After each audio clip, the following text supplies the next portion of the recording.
नमस्कार दोस्तों, series number 2 reasoning संपूर्ण सार में आप सभी का स्वागत है। आज हम क्वेश्चन नंबर 18 पढ़ेंगे। चलिए शुरू करते हैं। अतुल पश्चिम में जाकर अपने घर में प्रवेश करता है, तो बताओ उसके घर का दरवाज़ा किस दिशा में है। आपको सबसे पहले इस टॉपिक को पढ़ने से पहले दिशा का ज्ञान होना चाहिए। यानी जो सबसे पहले अपनी कॉपी या बोर्ड या अपनी जो पुस्तक होगी, जो सबसे ऊपर की दिशा होगी, हमें उसको उत्तर मानना है। जो सबसे नीचे है उसको हम दक्षिण मानना है, और हमारे जो बाईं तरफ होगा उसको हम पश्चिम मानेंगे, और जो हमारे दाईं तरफ होगा उसको हम पूर्व दिशा मानेंगे। ठीक है, तो ये दिशा के आधार पर ज्ञात कर रहा है कि तो अतुल नाम का एक लड़का है, वो क्या कर रहा है, पश्चिम में जाकर। किस दिशा में जा रहा है? पश्चिम में जाकर। यहाँ कहीं ना कहीं इसका घर बना हुआ है, और उस घर में ये क्या कर रहा है, प्रवेश कर रहा है। और आपको पूछ रहा है कि घर का दरवाज़ा किस दिशा में है। जब आप अपने घर में या किसी घर में जाते हैं तो घर के अंदर एंटर प्रवेश करते हैं, तो आपके मुंह के विपरीत दिशा में हमेशा आपका घर का दरवाज़ा या किसी पड़ोसी का दरवाज़ा होगा जिस घर में आप प्रवेश कर रहे हैं। तो ठीक है, जब आप पश्चिम की दिशा की ओर प्रवेश कर रहे हैं तो घर का दरवाज़ा किस दिशा में होगा? पूर्व दिशा में होगा। तो आंसर क्या होगा? सी होगा। ठीक है, कई बार आपको ये पूछ लिया जाता है कि आप घर से निकल रहे हैं, पूर्व आपका ये घर बना हुआ है, आप घर से पूर्व दिशा की ओर निकल रहे हैं, तो आपका घर का दरवाज़ा किस दिशा में है? तो जिस दिशा में आप निकल रहे हैं उसी दिशा में आपका घर का दरवाज़ा होगा। जिस दिशा में आप जा रहे हैं उसके विपरीत दिशा में आपका क्या होगा? घर के अंदर आप जा रहे हैं उसकी विपरीत दिशा में आपका घर का दरवाज़ा होगा। चलिए नेक्स्ट क्वेश्चन। एक व्यक्ति उत्तर दिशा में जा रहा था, वह पूर्व दिशा में जाना चाहता है। ये भी बहुत इंपॉर्टेंट क्वेश्चन है, पूछे जाते हैं। तो बताओ वह निम्न में से कौन से मार्ग पे या पथ पे चलेगा कि उसको पूर्व दिशा मिल जाए। चलिए, इस प्रकार के क्वेश्चन में आपको ध्यान में रखना है। ठीक है, अभी वो कहाँ है? उत्तर में है, और उसको जाना कहाँ है? इस दिशा में जाना है। यानी कि यदि वो उत्तर से यदि पूर्व में आए तो एक बार यदि वो राइट घूमेगा तो कहाँ आ जाएगा? पूर्व में आ जाएगा। या फिर मैं लेफ़्ट घुमाऊँ तो एक बार, दो बार, तीन बार, या फिर वो तीन बार लेफ़्ट घूमेगा तो कहाँ पे आ जाएगा? पूर्व दिशा में आ जाएगा। चलिए इसको चेक करते हैं। तो ये कह रहा है कि एक बार बाएं फिर दाएं। देखिए, ये यहाँ से एक बार बाएं घुमा फिर दाएं घुमा, यानी विपरीत वाले को आपको क्रॉस कर देना है। यानी उसका मतलब कोई नहीं है, एक बार बाएं घूमे और वापस दाएं घूमे तो वो कहाँ पहुँचा? उसी जगह पे पहुँचा। इसलिए हमें क्या करते हैं, विपरीत वाले वर्ड को क्रॉस कर रहे हैं। फिर दाएं फिर बाएं, क्रॉस कर दिया, फिर बाएं फिर दाएं, यानी अभी वो कहाँ पे है? इस दिशा के अकॉर्डिंग उत्तर दिशा में ही है, लेकिन हमें उसको पूर्व दिशा में ले जाना, तो ये हमारा ऑप्शन नहीं होगा। अगला देखिए, बाएँ बाएँ बाएँ, तीन बार बाएँ। ठीक है, तो वापस तीन बार दाएँ, यानी सेम का सेम, बाएँ से दाएँ काट दो, बाएँ से दाएँ काट दो, बाएँ से दाएँ काट दो, अभी भी वो कहाँ पे है? उत्तर दिशा में है। फिर देखिए, बाएं से दाएं कट गया, फिर बाएं से दाएं कट गया, फिर ये दो बार दाएं घुमा रहा है। सेम दिशा से जब दो बार दाएं घुमा रहा है तो वो कहाँ पहुंच गया? दक्षिण दिशा में पहुंच गया। अगला देखिए, बाएं से दाएं काट दिया, दाएं से बाएं काट दिया, फिर ये क्या कर दिया? तीन बार बाएं घुमा रहा है। सेम दिशा से जब तीन बार बाएं घूमेगा तो कहाँ पहुँच जाएगा? पूर्व में पहुँच जाएगा। तो ऑप्शन नंबर हमारा 4 क्या हो जाएगा? एकदम बिल्कुल सही हो जाएगा। अगला क्वेश्चन है कि शेखर अपने मकान से 8 किलोमीटर चलता है, फिर बाएं की तरफ घूमता है और 15 किलोमीटर चलता है। अब वह पूर्व दिशा में जा रहा है, तो वो वहाँ से अपने मकान से सीधी दूरी ज्ञात करो। कई बार आपको पूछेगा कि उसकी दिशा कौन सी है, या फिर अपने मकान के पास से न्यूनतम दूरी वो कितनी है, और कई बार आपको सीधी दूरी पूछेगा। जब भी सीधी दूरी पूछे तो इसका मतलब ये हुआ कि आपको वहाँ क्या ज्ञात करना है? पाइथागोरस प्रमेय का सूत्र लगाना है। कर्ण, आधार या लम कुछ भी हो सकता है वहाँ पे। चलिए बात करते हैं। तो शेखर को सबसे पहले मैं अपने घर से निकालते हैं। माना कि शेखर दक्षिण दिशा से जा रहा है और 8 किलोमीटर चल रहा है। ये 8 किलोमीटर चलने के बाद में वो किस दिशा में जा रहा है? उत्तर की दिशा में चल रहा है अभी वर्तमान में। और उसको क्या किस दिशा में घुमा दिया हमने? बाएँ घुमा दिया। यानी ये बाएँ घूम के किधर चल गया? 15 किलोमीटर चल गया। और अब ये कह रहा कि अब ये पूर्व दिशा में है, तो माना कि ये पूर्व दिशा है। ठीक है, फिर ये कह रहा है कि अभी हमें दिशा नहीं पूछ रहा, तो छोड़ो। अगर दिशा पूछता तो हम क्या मानते हैं, इसको पूर्व मानते हैं। अगर पूर्व के हमेशा दाईं तरफ कौन सी होती है, आपने पढ़ा अभी, पूर्व के बाईं तरफ हमेशा उत्तर होती है, तो ये हो जाएगी हमारी उत्तर, तो ये हमारी हो जाएगी दक्षिण, तो ये कौन सी हो जाएगी, पश्चिम। ठीक है, लेकिन हमें दिशा नहीं पूछ रहा है। तो अब आपको क्या कि ये सीधी दूरी पूछ रहा है घर से, और अभी कहाँ पे खड़ा है, सीधी दूरी पूछ रहा है। तो ये यहाँ पर क्या बन रहा है, एक त्रिभुज बन रहा है, और त्रिभुज में जो लंबी दूरी सबसे दूरी होगी वो हमेशा कर्ण होगी। क्या होगी, कर्ण होगी। तो आइए चलिए बात करते हैं पाइथागोरस प्रमेय से क्या होगी वो कर्ण। तो पाइथागोरस प्रमेय कहता है हमारा,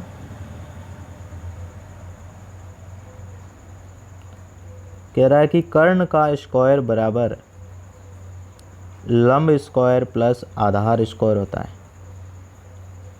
क्या होता है, आधार स्क्वायर। अब यहाँ देखिए कि ये जब लंब है, सॉरी कर्ण है, तो लंब हमारा 15 मान लीजिए, आधार से 8 मान लीजिए, दोनों का स्क्वायर होगा, यानी 15 का स्क्वायर प्लस 8 का स्क्वायर। 15 का स्क्वायर 225 प्लस 8 का स्क्वायर क्या होता है, 64। अब आप क्या करेंगे, 64 में 225 जोड़ेंगे तो 6, 4 और 5 कितने हो गए, 9 और 6 और 2 क्या हो गए, 8 हो गए, और 2 हो गए, 289, 289, यानी 289 किसका वर्ग संख्या है, यानी वर्गमूल किसका है, 299 सॉरी। जब आप इसका क्या निकालेंगे, वर्गमूल निकालेंगे, तो ये 17 का वर्गमूल है। तो आपका आंसर क्या आ जाएगा, 17 आ जाएगा। यानी वो मकान से उसकी सीधी दूरी क्या थी अतुल की, तो ये थी सेकर की, तो 17 थी। चलिए आगे क्वेश्चन बात करते हैं कि राकेश सुबह के समय बगीचे में घूम रहा था, मॉर्निंग में घूम रहा था। ठीक है, तो सुबह के समय सूर्य हमेशा किस दिशा से निकलता है, ये भी आपको ध्यान में होना चाहिए, पूर्व दिशा में निकलता है। और सबसे लास्ट में कहाँ निकलता है, पश्चिम में, यानी जैसलमेर के आसपास राजस्थान में। उसने देखा कि हेमंत जो सामने से आ रहा था, ठीक है, उसकी छाया राकेश के बाईं तरफ पड़ी है। तो बताओ राकेश किस दिशा में जा रहा था। ठीक है, तो ये हमारा पूर्व दिशा है, ऊपर ये उत्तर हो गया नॉर्थ, नीचे हमारे कर देते हैं साउथ दक्षिण, और ये हो गया हमारा पश्चिम। ठीक है, जब हमेशा सूर्योदय पूर्व दिशा में होगा, जब पूर्व की ओर होगा, अगर आप कोई व्यक्ति यहाँ पर खड़ा है, सूर्य इधर से निकल रहा है, तो उसकी छाया किधर पड़ेगी, सूर्य की विपरीत दिशा में पड़ेगी। तो माना कि हम कह देते हैं यहाँ पर कौन खड़ा है, राकेश खड़ा है। तो राकेश जब यहाँ खड़ा है, उत्तर की ओर देख रहा है, तो उसका बायां किधर होगा, यानी इसका बायां इधर होगा, और दायां किधर होगा, इधर होगा, राइट हैंड राकेश का इस साइड में होगा। और सामने से कौन आ रहा है, हेमंत आ रहा है, ये हेमंत को हम यहाँ कर देते हैं। ठीक है, और हेमंत आ रहा है, तब क्या कह रहा है कि सामने से हेमंत आ रहा है, छाया राकेश की बाईं तरफ पड़ रही है, और उस हेमंत की जो छाया पड़ेगी वो किस साइड में पड़ेगी, राकेश के बाईं तरफ पड़ रही है। तो राकेश किस दिशा में जा रहा है, तो राकेश किस दिशा में जा रहा है, उत्तर की ओर जा रहा है। तो हमारा आंसर क्या हो गया, यहाँ पे सी हो गया। इस टाइप वाले क्वेश्चन को थोड़ा ध्यान में रखना है आपको। जैसे कहा जा रहा है कि एक ट्रेन दक्षिण में जा रही, किस दिशा में जा रही है, दक्षिण में जा रही है, और उसी वेग से हवा पूर्व की ओर जा रही है। तो ये हमारी एक ट्रेन है, ठीक है, और किस दिशा में जा रही है, दक्षिण की ओर जा रही है, और पूर्व की दिशा से हवा आ रही है। हवा उसी वेग से पूर्व दिशा से आ रही है, यानी ये पूर्व दिशा है, पूर्व दिशा से हवा चल रही है, और ट्रेन स्पीड से किस दिशा में जा रही है, दक्षिण की ओर जा रही है। तो बता रहा है कि ट्रेन धुआं कहाँ छोड़ेगी, तब ट्रेन का धुआं न तो इधर जाएगा, न इधर आएगा, न तो इधर आने को रहा, न इधर जाएगा, क्योंकि हवा का वेग इस साइड में है। तो ट्रेन का धुआं इधर ही होगा, यानी विपरीत साइड में इधर भी नहीं हो सकता, और धुआं एकदम सीध में भी नहीं हो सकता, क्योंकि जब वायु सामने से यानी एकदम सीध से आ रही है, ट्रेन की स्पीड दक्षिण की ओर है, तो धुआं हमेशा उत्तर पश्चिम की ओर निकलेगा ट्रेन का, क्योंकि जब वायु टकराएगी ट्रेन की दिशा से, तो हमेशा कहीं न कहीं 45 डिग्री कोण पर धुआं छूटेगा। तो कहाँ किस दिशा में जाएगा, उत्तर पश्चिम दिशा में जाएगा। ये आपको ध्यान में रखना है। अगला हमारा सवाल है कि श्रीमती किरण गांधी स्क्वायर कोलकाता से चलती है, ठीक है। वे अपनी कार 6 किलोमीटर पश्चिम की ओर चलाती है और अपनी दाईं ओर घूमकर 4 किलोमीटर चलाती है, फिर कार को अपनी दाईं ओर घुमाती है और 6 किलोमीटर चलाती है। तो वे अपने आरंभिक स्थान लिया, यहाँ से पश्चिम की ओर हमने कार चला ली 6 किलोमीटर। पश्चिम की ओर चलाने के बाद वे अपनी दाईं ओर घूमकर 4 किलोमीटर चलाती है, दाईं ओर घूमी और 4 किलोमीटर और चला ली कार को। फिर कह रही कि कार अपनी दाईं ओर घूमती और दाईं ओर घूमती है और 6 किलोमीटर चलाती है, यानी ये 6 किलोमीटर चला ली। अब कह रही है कि वो आरंभिक स्थल से कितनी दूर है, यानी आरंभिक स्थल से ये इतनी दूर है और इसके सीध में आपने देखा कि ये 4 किलोमीटर है। तो सीधी डायरेक्ट दूरी पूछ रहा है कि आरंभिक दूरी से कितनी दूर है, तो ये आरंभिक दूरी से कितनी दूर है, 4 किलोमीटर है। तो आपका आंसर क्या हो जाएगा, 4 किलोमीटर। यदि ये पूछ ले कि इसने टोटल कितनी दूरी तय की, तो 6 4 6 ये जुड़ेगा। Okay, next question. Suma Uma से छोटी है, नेहा सुमा से लंबी है, सुधा उमा से लंबी है, लेकिन हेमा से छोटी है, उमा नेहा से लंबी है, तो उनमें सबसे लंबी कौन सी है। ये आपको इस प्रकार के क्वेश्चन पूछे जाते हैं सिटिंग अरेंजमेंट में, ठीक है। कौन किससे लंबा है, कैसा है, ठीक है। तो इसको सॉल्व करने का प्रयास करते हैं। सबसे पहले यानी सुमा उमा से छोटी है, तो हमने उमा से छोटी को किसको बना दिया, सुमा को। नेहा सुमा से लंबी है और सुमा से लंबी कौन है, नेहा है, तो हमने यहाँ नेहा लिख दिया। सुधा उमा से लंबी है और सुधा नाम की लड़की है जो उमा से लंबी है, ये सुधा यहाँ कर दिया। सुधा है जो उमा से लंबी है लेकिन हेमा से छोटी है, और ये हेमा कहाँ पे आ गई, सबसे टॉप पे आ गई। और पूछ रहा है कि उमा नेहा से लंबी है, और उमा है जो नेहा से लंबी है, तो ये नेहा यहाँ पे सेट हो गई। उनमें से सबसे लंबी कौन है, तो सबसे लंबी आपको पूछ रहा है। यदि सबसे छोटी पूछे तो सुमा है, सबसे लंबी पूछे तो कौन हो गई, हेमा हो गई। यानी ऑप्शन नंबर ए हमारा क्या हो गया, सही हो गया। चलिए बात करते हैं, अब हम पढ़ेंगे रैंकिंग सिस्टम, ठीक है। उसका जो पहला क्वेश्चन है कि लड़कों की कतार में सनी बाएं से 15वां, दाएं से 7वां है, तो बताओ कतार में कुल कितने लड़के हैं। जब आपको कुल लड़के पूछे, हमेशा जब भी कुल लड़के पूछे तो टोटल योग में से -1 कर देना, टोटल योग में से -1 कर देना जब भी कुल पूछे तो देखिए लेफ़्ट से कितना है 15वां और राइट से कितना है 7वां। जब दोनों का योग करेंगे तो कितना हो जाएंगे, 7 5 12, असल का 1 और 2 22। और मैंने क्या किया, जब भी आपको कुल लड़के पूछे तो कुल योग में से 1 घटा दो, यानी टोटल कितने हो गए 21। इसका जो सूत्र है, मतलब आरंभ से सन्नी का स्थान प्लस अंत से सन्नी का स्थान -1 होता है। लेकिन आपको लॉजिक याद रखना, जब भी कुल पूछे तो कुल में से 1 घटा देना।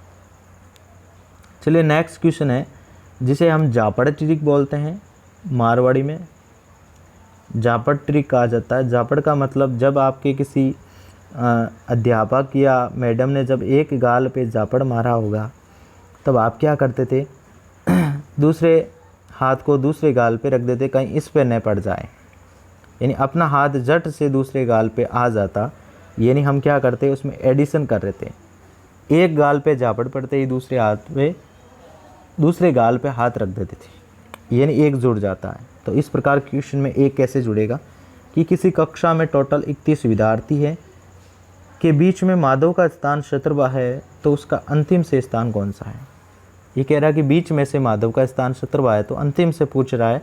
यानी कि जब आपको कुल विद्यार्थी दे रखे हैं, प्रारंभ से पूछ लिया और अंतिम से पूछ रहा है, यानी एक बार आपके जापड़ पड़ गया और दूसरी बार जापड़ पड़ने की कोशिश कर रहा है, तो वहाँ पर आप क्या करेंगे, +1 ऐड करेंगे। यानी आप क्या कर देंगे, टोटल में से जब आप 17 घटाओगे और उसमें क्या कर दोगे, +1 कर दोगे। यानी जब आप 1 और 31 कितना हो गए, 32 हो गए, और 32 में से जब 17 घटाओगे, 12 में से 7 गए तो कितने, 5 और 1 कितने हो गए, 15।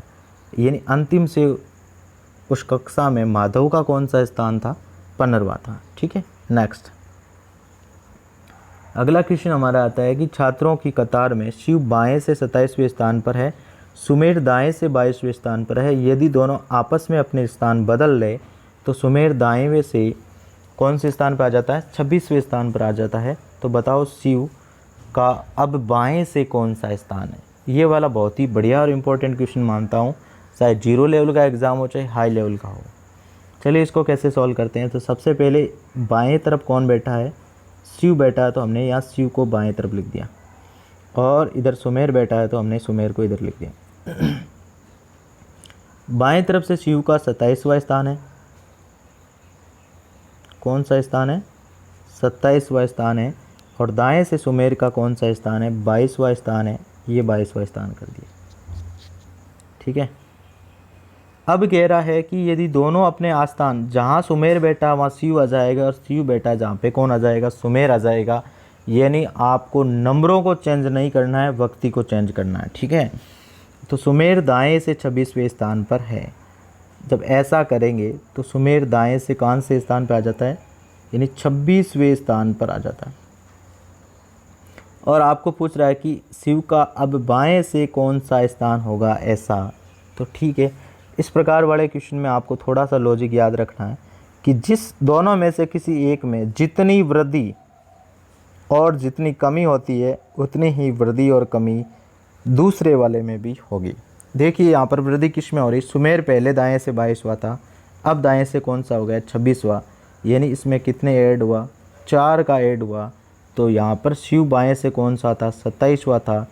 अब बाएं से पूछ रहा है तो कितना होगा? 4 जोड़ 2 27 में, तो यानी ये 31वां हो जाएगा। बाएं से कौन हो जाएगा? शिव। तो इस प्रकार वाले क्वेश्चन में आपको ये लॉजिक अपनाना है। चलिए नेक्स्ट क्वेश्चन हमारा जो आता है, जो सादृश्यता वाले टॉपिक की तरह है, ठीक है, उसको आप कैसे ऐड और करेंगे। चलिए सॉल्यूशन कैसे करते हैं। जैसे कहा कि जिस प्रकार सभा का संबंध सभापति, ये कोई भी एग्ज़ाम हो, ये हर बार 3-4 क्वेश्चन इसके साथ ही आते हैं। सभा को सभापति कहा जाता है, उसी प्रकार समाचार पत्र का संबंध किससे है? यानी सभा का जो मुखिया होता है, यानी प्रबंधक करने वाला, ये नेतृत्व करने वाला कौन होता है? सभापति होता है। इसी प्रकार समाचार पत्र का जो प्रबंधक या जो बात करें मेन कौन होता है? वो संपादक होता है। तो इसमें कौन सा ऑप्शन हो जाएगा? डी ऑप्शन हो जाएगा। जिस प्रकार हृदय का संबंध रक्त में होता है, यानी हृदय में क्या चलता है? रक्त चलता है। उसी प्रकार फेफड़ा का संबंध क्या होता है? तो फेफड़े में वायु चलती है, ठीक है। तो इसके हमने 2 ही एग्जाम्पल लिए हैं। आप बहुत सारे एग्जाम्पल आपकी किताबें मिल जाएंगे, इस प्रकार के लॉजिक से होंगे, यानी उसका जो संबंध होगा, रिलेटिव होगा, वही आपको आंसर में चूज करना है। और ये भी इस में 3-4 क्वेश्चन आपको देखने को मिलेंगे, 2 उसके और 2 इसके मिलेंगे असंगत वाले, जिसे हम कहते हैं विभेदीकरण, विभाजित करने वाला। यानी 4 ऑप्शन में से कोई एक ऐसा ऑप्शन होगा जो अलग होगा, हटके होगा, उसको हमें सेलेक्ट करना है। जैसे कि यहाँ दिया हुआ घर, रेस्तरां, होटल और कॉफ़ी हाउस।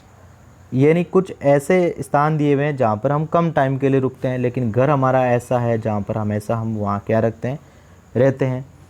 रेस्तरां में कुछ टाइम के लिए, होटल है, कॉफ़ी हाउस है। तो यहाँ पर जो अलग हटके कौन है? घर है।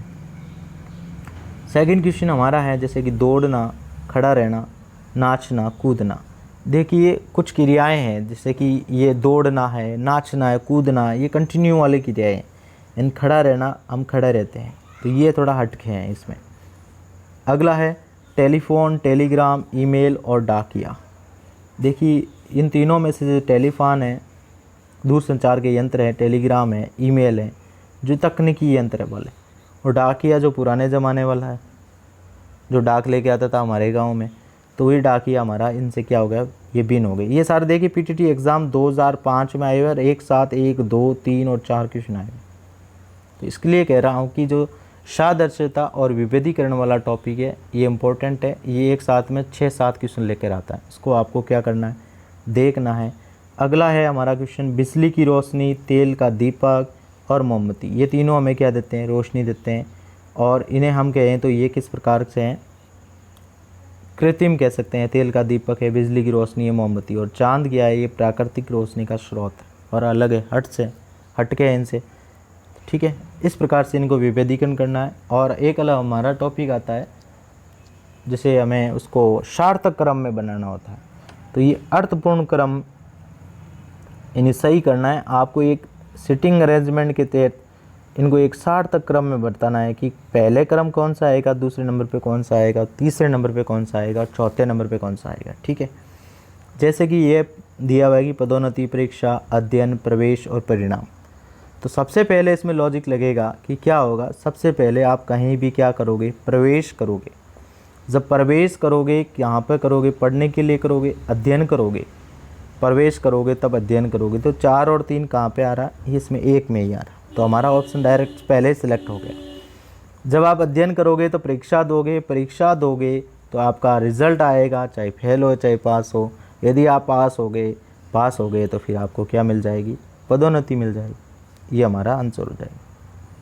ठीक इसी प्रकार सार्थक क्रम में आगे चलते हैं। पेड़, बीज, फूल, फल और पौधा।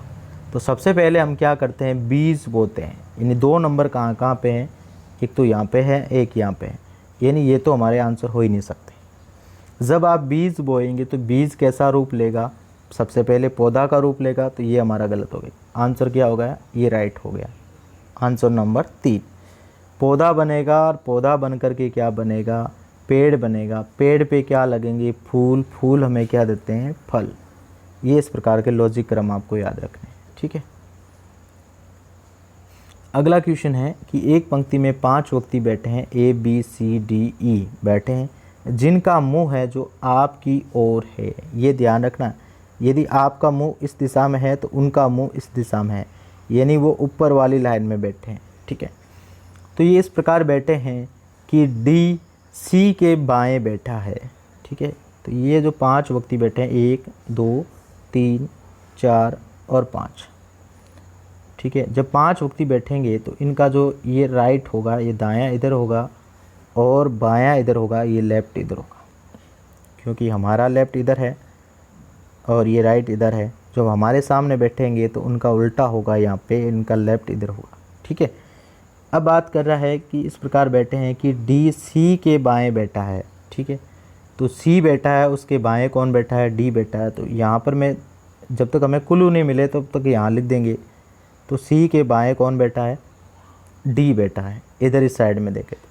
बी ई के दाएं बैठा है और ई के दाएं कौन बैठा है,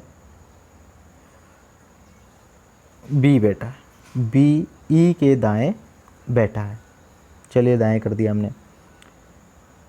ए सी के दाएं बैठा है और ए है जो किसके दाएं बैठा है, सी के दाएं बैठा है। तो ये हमने सी के दाएं किसको कर दिया, ए को कर दिया। और बी डी के बाएं बैठा है। बी है जो किसके बाएं बैठा है, डी के बाएं बैठा है। यानी ये जो क्रम है ये कहाँ आ जाएगा, ये यहाँ आ जाएगा। डी के बाएं कौन बैठा है, बी बैठा है। यदि एक कोने पर ई बैठा है तो मध्य में कौन बैठा है। चलो 1 2 3 4 5 हो गए, तो हम इसको सेट कर देते हैं। यहाँ ई बैठा है, यहाँ सी बैठा है, यहाँ डी बैठा है और यहाँ बी बैठा है और यहाँ ई बैठा है। ए कोने पर कौन बैठा है, ई बैठा है। मध्य का पूछ रहा है, 2 इधर छोड़ दो, 2 इधर छोड़ दो, बीच में बच गया कौन है, डी बच गया। तो हमारा आंसर क्या हो जाएगा, डी हो जाएगा। चलिए नेक्स्ट क्वेश्चन। इसमें कहा है कि 6 व्यक्ति A B C D E तथा एफ एक दूसरे की ओर आमने सामने मुंह करके बैठे हैं और एक वृत्ताकार घेरे में बैठे हैं। कैसे बैठे हैं, एक वृत्ताकार घेरे में। ठीक है, इस प्रकार के क्वेश्चन भी पूछे जा सकते हैं आपके एग्ज़ाम में। बाकी बीएसटीसी या पीटीटी में आपको सरल रेखा में आमने सामने बैठने वाले क्वेश्चन ज़्यादा पूछे जाते हैं। चलिए इसको भी सॉल्व कर लेते हैं। जिसमें कितने व्यक्ति बैठे हैं, 6 व्यक्ति बैठे हैं। 1 2 3 4 5 और 6 बैठे हैं। ठीक है, इसमें यह कहा गया है कि बी ए और सी के बीच में बैठा है। तो चलिए हमने ए व सी के बीच में किसको बिठा दिया, बी को बिठा दिया और सबका मुंह किस ओर है, केंद्र की ओर है। ठीक है, यानी आमने सामने करके बैठे हैं। अगला कह रहा है कि ई एफ व डी के बीच में बैठा है। ई नाम का व्यक्ति है। अब यहाँ 3 ही बचे हैं, ये ई कर दिया हमने, कहाँ पर कर दिया, एफ व डी के बीच में बैठा। लेकिन एक लाइन और पढ़ लें कि एफ के ठीक सीध में विपरीत में ए हैं। तो यहाँ पर हम बिठाएंगे एफ को और यहाँ बिठाएंगे डी को, क्योंकि एफ के ठीक सीध में विपरीत में कौन बैठा है, ए बैठा है। और ए बैठा है जो ए, और ई के दाईं ओर एफ बैठा है और ई के बाईं ओर डी बैठा है और दाईं ओर कौन बैठा है, एफ बैठा है। बिल्कुल सही है। ये कर्म करने के बाद में आपको पूछेगा कि पहला क्वेश्चन पूछेगा कि डी निम्न में से किन के बीच में बैठा है, यानी ये नाम का जो डी व्यक्ति है किन के बीच में बैठा है, तो ये ए और ई के बीच में बैठा है। कहाँ पे बैठा है, तो ये ऑप्शन नंबर 2 हमारा सही हो जाएगा। यदि बी एवं ई को आपस में, चलो इसको मैं बाद में लेता हूँ, पहले इसको कर लेता हूँ। डी के ठीक बाएं ओर कौन बैठा है, यानी डी के ठीक बाएं ओर कौन बैठा है, ये डी यहाँ बैठा है तो इसके बाएं ओर कौन बैठेगा, ए बैठेगा, ये राइट हो जाएगा। अब हम इसको करते हैं, बी और ई को आपस में स्थान परिवर्तन करते हैं, यानी बी की जगह हम कर देते हैं ई और ई की जगह कर देते हैं बी। और फिर आपको पूछ रहा है इसी प्रकार सी व डी आपस में स्थान परिवर्तन करते हैं। अलोसा सी की जगह हमने कर दिया डी और डी की जगह हमने कर दिया सी, ठीक है। स्थान परिवर्तन करते हैं तो बताइए कौन सा जोड़ा बी ई के बीच में होगा, कौन सा जोड़ा होगा जो बी और ई के बीच में होगा, तो कौन सा जोड़ा चल रहा है अभी, ये एफ और डी वाला जोड़ा है, तो बी और ई के बीच में होगा। तो ये हमारा क्वेश्चन राइट हो गया, सी ऑप्शन। चलिए हमारा अगला क्वेश्चन है 39, जिसमें है पी क्यू आर एस नाम के 4 बंदे कैरम खेल रहे हैं, जिसमें पी आर और एस क्यू जोड़ीदार हैं। एस आर के दाईं ओर हैं, आर पश्चिम की ओर मुंह करके बैठा है, तो बताइए क्यू का मुंह किस दिशा में है। कैरम खेल रहे हैं या ताश खेल रहे हैं, तो इसका मतलब वो चौकोर टेबल पे या चौकोर दिशाओं के मुंह करके बैठे हैं, तो ये 4 बंदे बैठे हैं, ठीक है। अब ये कह रहा है कि जिसमें पी और आर तो जोड़ीदार है और एस और क्यू जोड़ीदार है, ये बंदे आमने सामने बैठेंगे। अब कौन कहाँ बैठेगा, उसके लिए एक लॉजिक दिया है हमें, एस आर के दाईं ओर हैं, यानी एस नाम का जो बंदा है वो आर के दाईं ओर है। जैसे कि हमने ये आर यहाँ लिया, क्योंकि ये कह रहा है कि आर पश्चिम की ओर मुँह करके बैठा है, तो ये पश्चिम दिशा इधर है, तो इसको पश्चिम की ओर मुँह करा दिया, एस को इधर बैठा दिया, यानी एस है जो आर के किस ओर बैठा है, दाईं ओर बैठा है, दाईं ओर कर दिया। अब आपको कह रहा है कि पी और आर जोड़ीदार है तो पी यहाँ आ जाएगा, एस और क्यू जोड़ीदार है तो क्यू यहाँ आ जाएगा। तो अब आपको पूछ रहा है कि क्यू का मुंह किस दिशा में है, तो क्यू का मुंह किस दिशा में है, उत्तर दिशा में है, ठीक है। नेक्स्ट क्वेश्चन, एक ताश के खेल में एन बैठता है एम व पी के बीच में, एस बैठता है टी ए यू के बीच में, यदि यू पी के ठीक दाएं हो तो टी के ठीक दाएं कौन बैठा है, ठीक है। ये हमें पूछ रहा है, इसमें कैंडिडेट हमें ज़्यादा दिए हैं, तो ठीक है। तो इसका मतलब ये है कि कहीं ना कहीं वृत्ताकार गोला बनेगा, तो ये हमने वृत्ताकार सर्कल बना दिया। ये कह रहा है कि एक ताश के खेल में एन बैठता है एम और पी के बीच में, तो हमने यहाँ पर एन को बिठा दिया एम और पी के बीच में। आगे कह रहा है कि एस बैठता है टी और यू के बीच में, ठीक है।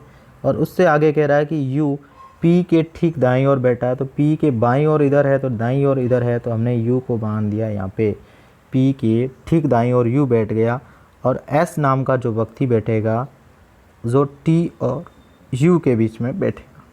अब आपको क्या पूछ रहा है कि टी के ठीक दाईं ओर कौन बैठा है, तो टी का बाईं ओर इधर है तो दाईं ओर कौन है, एम है, तो टी के ठीक दाईं ओर कौन बैठा है, तो वो हमारा हो गया एम हो गया, ठीक है। चलिए नेक्स्ट क्वेश्चन। अब ये जो 2-4 क्वेश्चन आपके सामने आएंगे वो पासे से संबंधित आएंगे, ठीक है। इसको भी हमने कवर किया इस टॉपिक के साथ, क्योंकि इससे संबंधित क्वेश्चन बहुत बार पूछे जाते हैं। तो जब आपको एक सिंपल पासा बना हुआ हो और आपको पूछ लिया जाए, यहाँ कुछ भी संख्या लिख दे और पूछ ले कि 3 के विपरीत, 4 के विपरीत या 5 के विपरीत या 1 के विपरीत कौन सी संख्या होगी, तो उसको ज्ञात करने का सीधा सूत्र है, जब एक पासा दिया हुआ हो तो आपको क्या करना है, हमेशा टोटल इस पासे को यानी 7 में से घटाना है जिसको पूछें। जैसे 3 के विपरीत पूछ रहा है तो 7 में से आप 3 घटा दो, यानी 4 आ जाएगा, यानी आपका आंसर 4। यदि 2 के विपरीत पूछता 7 में से 2 घटाते 5 आ जाता, 1 के विपरीत पूछता 7 में से 1 घटाते 6 आ जाता। ये कब होगा, जब एक पासा दिया हो, सिर्फ सिंगल पासा, और आपको किसी की विपरीत संख्या पूछे तो आपको 7 में से घटाना। और जब 2 पासा दिया हुआ हो और आपको पूछे कि ये 2 बिंदियां है, उसके विपरीत क्या आएगा, तो उन दोनों पासों में सबसे पहले आपको चेक करना है कि दोनों पासों में कॉमन चीज़ क्या है। क्या है कॉमन चीज़, क्या है उसको चेक करना। देखिए यहाँ पर 4 बिंदु है, इधर भी 4 बिंदु है, इधर भी 4 बिंदु है। चलो ये कॉमन मिल गया एक, तो बाकी हमें कुछ नहीं मिल रहा। चलो कोई नहीं, एक कॉमन मिलना चाहिए। जब हमने देखा कि 4 से जब हम आपको किस साइड में घुमाना है, घड़ी की साइड में घुमाना है, तो इधर भी घड़ी की साइड में आप घुमाएंगे। ठीक है, तो आपने देखा कि 4 के जब घड़ी की साइड में घुमाया तो इधर 2 आया, तो इधर घुमाया तो क्या आया, 5 आया। यानी आपको पूछ क्या रहा है, 2 बिंदुओं के विपरीत क्या आ रहा है, 5 आ रहा है, तो आपका ऑप्शन क्या हो गया, 5 हो गया। यदि आप आगे घुमाते तो यहाँ आपके 3 बिंदु होता, इसको आगे घुमाते, यानी 3 का विपरीत क्या हो रहा है, 1 हो रहा है, 2 का विपरीत क्या हो रहा है, 5 हो रहा है, और बाकी क्या बच गया, 4 का विपरीत 6 हो जाता। यानी आपका ऑप्शन क्या है कि घड़ी की दिशा में घुमाना है, जहाँ कॉमन हो वहाँ से घुमाना है, जो ज्ञात करना है वहाँ तक पहुँच गए तो फिर आपका आंसर टिक लगा लो। चलिए, जब आपके सामने 3 पासे दे रखे हो और फिर आपको कलर पूछे तो आप कैसे ज्ञात करेंगे कि नीचे दी गई आकृति के अनुसार लाल के सामने कौन सा रंग है। तो इसमें कुछ भी नहीं करना है कि कोई भी 2 पासा उठाओ जिसमें कॉमन हो, और एक और इसको उठाएंगे, कहाँ से, 2 और 3 को कर लेते हैं तुलना। जब 2 और 3 देखते हैं तो यहाँ पर हरा सेम है। ठीक है, जहाँ से हरा सेम है, जब आपने हरा से जब घड़ी की दिशा में घुमाया तो इधर हरा से घड़ी की दिशा में घुमाया तो काला का विपरीत क्या आ रहा है, पीला आ रहा है इधर। ठीक है, और फिर जब आप इधर घुमाया नीला, और नीला के विपरीत क्या आ रहा है, लाल आ रहा है। हमें किसका ज्ञात करना है, जब लाल का ज्ञात करना है तो लाल का ही बताना है। तो आंसर क्या हो जाएगा, घड़ी की दिशा में घुमाओगे, काला से नीला और पीला से क्या हो गया, लाल। यानी नीला किसका सामने का विपरीत रंग है, तो ये लाल का है। अगला क्वेश्चन हमारा है, जब आपको इस प्रकार के पासे बने हुए दिएंगे और उसमें पूछ ले कि उपयुक्त आकृति में कितने घन हैं। देखिए नीचे कितने हैं, 1 2 3 4 पासे हैं। ऊपर वाले में कितने पासे हैं, 3 पासे हैं। उससे ऊपर कितने हैं, 2 है। उससे ऊपर कितने हैं, 1 है। इस प्रकार के ऊपर के ऊपर घटते या बढ़ते क्रम में जब पासे लिखे हो, तब आपको क्या करना, एक बार बढ़ते क्रम में गिनती, जहाँ पर गिनती खत्म हुई वहीं से आपको घटते क्रम में गिनती लिखनी। जैसे यहाँ 4 से ख़त्म हुई तो हमने यहाँ 4 लिख दिया। फिर घटते क्रम आ जाओ, 3 2 और 1, और उनको आपस में गुणा करा लो। उनका जो योग होगा वो जितने पासे हो जाएंगे, 3 दूनी 6, और यहाँ पर भी 3 दूनी 6, और ये हो गए 4। जब इनका योग करेंगे 4 और 6 10, 4 और 6 10, 10 और 10 कितने हो गए, 20। यानी आपका आंसर क्या हो गया, 4 नंबर राइट। अगला क्वेश्चन है, हमने लिया है रिश्ता से संबंधित जो टाइप है, बहुत ही बढ़िया टाइप है। इस प्रकार के क्वेश्चन अक्सर पूछे जाते हैं। ठीक है, जैसे कि ये क्वेश्चन है, एक कैदी ने उससे मिलने आए हुए लड़के को जेलर से परिचय करवाया। यहाँ पर एक कैदी है, ठीक है, और यहाँ पर कोई एक लड़का मिलने आया हुआ है। उसको किससे परिचय करवा रहा है, जेलर से परिचय करवाते। कौन कह रहा है, कैदी कह रहा है। यानी ये कैदी ने उससे मिलने आए हुए लड़के का जेलर से परिचय कराते हुए कहा कि मेरा कोई भाई या बहन तो नहीं है, ये लड़का मेरे पिता के पुत्र का पुत्र है। यानी कैदी ने, जो लड़का है वो मेरे पिता के पुत्र का पुत्र है। यानी इसके जो पिता है उसका पुत्र कौन हो गया, कैदी, और उसका भी क्या है, ये पुत्र है। कौन है, ये लड़का है। तब आपको कह रहा है कि लड़का उसका कौन है, उसका जिसके पीछे सा लगा हुआ हो या का लगा हुआ हो, उसी से आपको क्या बताना है, संबंध बताना। तो कैदी से जब आप संबंध बताएंगे तो कैदी का ये कौन है, पुत्र है। चलिए नेक्स्ट क्वेश्चन है, एक महिला एक लड़के के साथ कहीं जा रही थी। रास्ते में उसको एक आदमी मिला जिसने उस महिला से पूछा कि ये लड़का तुम्हारे कौन लगता है। तो उत्तर में महिला ने कहा, चलिए इसको पहले आप डायग्राम के रूप में कर देते हैं। जैसे कि ये एक महिला है, ठीक है, और ये एक लड़का है, और रास्ते में किसी आदमी ने पूछा, ये एक अलग आदमी हमने कर दिया, ठीक है। तो महिला से पूछा कि लड़का तुम्हारे कौन है, तो महिला ने उत्तर दिया कि मेरे मामा। महिला ने क्या उत्तर दिया कि मेरे मामा तथा इसके मामा के मामा परस्पर भाई है। यानी ये जो लड़का है, इस लड़के के मामा परस्पर क्या है, भाई है। तो उस महिला का लड़के के साथ क्या संबंध है, यानी आपको क्या बताना है, लड़के के साथ संबंध बताना है। किसका बताना है, उस महिला का, ठीक है। तो अब आप यहाँ देखिए, ये जब उस लड़के का मामा है, ठीक है, इधर इस महिला का मामा है और इसका मामा, दोनों आपस में क्या है, भाई है। जब ये इस महिला का मामा है तो ये भी इस महिला का क्या होगा, मामा होगा, ठीक है। आई समझ में बात। फिर हमने बात कही कि ये इधर क्या है, इस लड़के का मामा है, ठीक है। जब ये इसका मामा हो गया तो इसका भी मामा, इसका भी मामा, तो ये आपस में क्या हो गए, इस महिला का भाई लगने लग गया। जब इस महिला का भाई है तो ये महिला क्या हो गई, उस लड़के की माँ लगती है, ठीक है। तो आपको पूछे कि उस महिला का लड़के के साथ संबंध बताता है, तो लड़के के क्या लगती है, वो महिला माँ लगती है, ठीक है। आगे चलते, यदि A क्रॉस B का अर्थ A B की माँ है, A प्लस B का अर्थ है A B की बहन है, यदि A प्रतिशत का अर्थ है A B की पुत्री है, तो आपको C प्लस D प्रतिशत E और स्टार F का अर्थ बताना है। बस ये संबंध इसमें करना है। कई बार इस प्रकार के क्वेश्चन आपको पूछे जाएंगे। तो अब आप करते हैं, सबसे पहले C और D में डिनोट करते हैं। तो जब यहाँ प्लस लिखा हुआ तो प्लस वाला चेक करना। प्लस वाले में क्या लिखा हुआ है, A प्लस B का अर्थ है A B की बहन है। A क्या है, B की बहन है, तो C D की बहन है। तो हमने यहाँ लिख दिया D की बहन कौन है, D की बहन C है, ठीक है। और जब आपने यहाँ लिख दिया D प्रतिशत E, तो इसका मतलब यह हुआ A प्रतिशत B का मतलब A B की पुत्री है, तो यहाँ कहेंगे D E की पुत्री है। तब E की जो पुत्री है वो कौन है, D है। आगे जब आपको स्टार में डिनोट किया है A B की माँ है, यानी E F की माँ है, तो F की माँ कौन हो गई, E हो गई।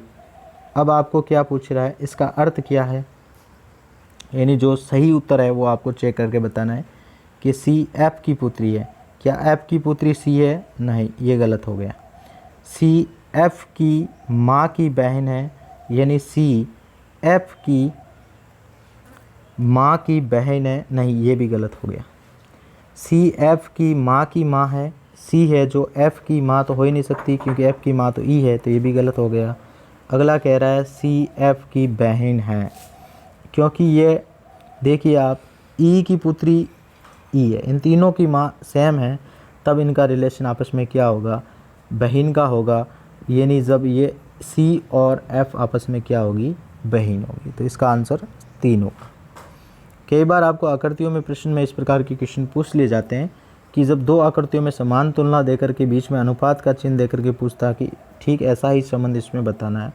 तो पहली आकृति जब देखते हैं कि ये इस प्रकार का ऊपर किया हुआ चिन्ह है, ये बना हुआ है, इसका जो घर का दरवाज़ा इधर है, जो इसको पूरा के पूरा घुमा दिया तो इस साइड में इधर आ गया, पूर्व से पश्चिम आ गया। तब इसको भी जब आप इस साइड में घुमाओगे, यानी ये वाला गेट यहाँ आ जाना चाहिए एंगल लॉग में। तो हम चेक करते हैं कि इसमें देखो ये बीच में ऐसी पट्टी करके इसके बीच में ये है, जबकि इनके बीच में ये है नहीं, इनके बीच में ये नहीं, इनके बीच में भी है नहीं, तो हमारा सीधा सा आंसर होगा ये। और जब इनको विपरीत साइड में किया गया, ठीक है, तो ये इस प्रकार से डिनोट होता है और ये यूँ हो जाएगा, ठीक है। चलिए नेक्स्ट वीडियो हम लेंगे घड़ी से संबंधित वाले क्वेश्चन, और मिलते हैं हम आपको एक नई सीरीज़ के साथ, सीरीज़ नंबर 3 में। जब तक के लिए धन्यवाद। जय हिंद, जय भारत।